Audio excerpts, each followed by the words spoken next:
Hi and welcome to Westpac London's end of day financial markets report for Tuesday, August the 2nd.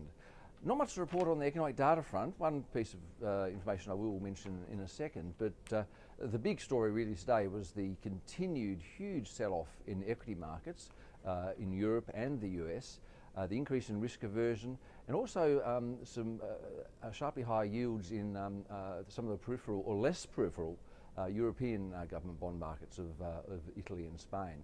Basically what's happened, we've seen the House and the Senate pass the pretty pathetic debt ceiling agreement. President Obama has pledged to pass it, so that's done and dusted. That's going to go into law.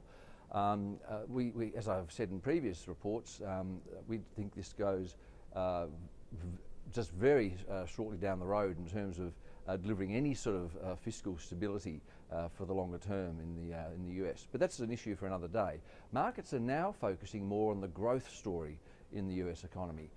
We saw weak economic growth figures published late last week. Yesterday was the weak factory survey, and today we saw weak consumer spending numbers for the month of June. Now they weren't actually fresh news because we already had the quarterly total. Nevertheless, the publication of the first monthly decline in personal spending for 2 years was just another cross to bear, if you like, for investors who are just worried about the prospects for growth in the US economy, the implications of that for earnings, and also the implications more generally for the broader global economic story. And that's then had a bit of a feedback loop into Europe, where there are concerns about the sovereign issue, the sovereign debt issue, have started to re-intensify again. We've got the US out of the way, so it's back to Europe, and the issue today is that weak economic growth, or weaker than expected economic growth, will make it even harder for European governments to get their budgets back into order. So today we saw Italian bond yields rise to 6.1%, Spanish bond yields rose to 6.25%. In Italy's case, that's the highest they've been since this crisis began, well, the highest they've been since the euro started. And the sort of rule of thumb that we operate on is that once you get to around 7% for 10-year bond yields, it basically becomes very almost impossible for you to actually fund your budget deficits when they are of the magnitude that many of these European governments have.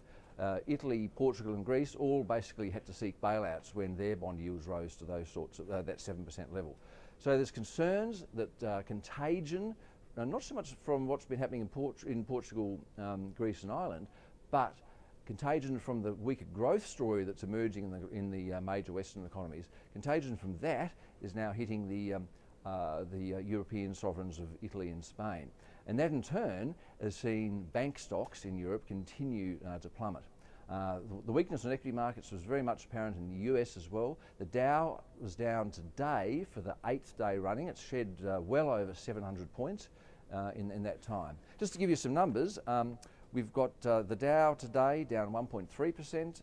It's at 11,971, below 12,000 again. And in Europe, the FTSE was down 1%, the French market down 1.8%, and the Germans were down 2.3%. So some pretty big losses there. Commodity markets weren't so exciting today. Just to give you a couple, crude oil prices down 1%, $93.90 a barrel, and gold up about 1.4% at $1,644 an ounce. One of the other financial market variables to take a bit of a hit today was the Aussie dollar. Fell from 1.10, $1.10 US, during the Sydney trading session on Tuesday. It's now trading around 108. So we've seen a 2-cent drop in the Aussie dollar on these concerns about weaker global growth coming through. The focus over the next day or so, well, in Australia you've got retail sales figures for June and also the quarterly figures. They will give us an important update on how the Aussie consumer is doing. And we get an early read on July employment with the publication of the ADP private payrolls estimate, which we think will show another fairly weak outcome. Our forecast for the official payrolls numbers coming out on Friday is a below consensus 70,000 increase in employment. Okay, so plenty to look forward to tomorrow and over the rest of the week. I'll speak to you then.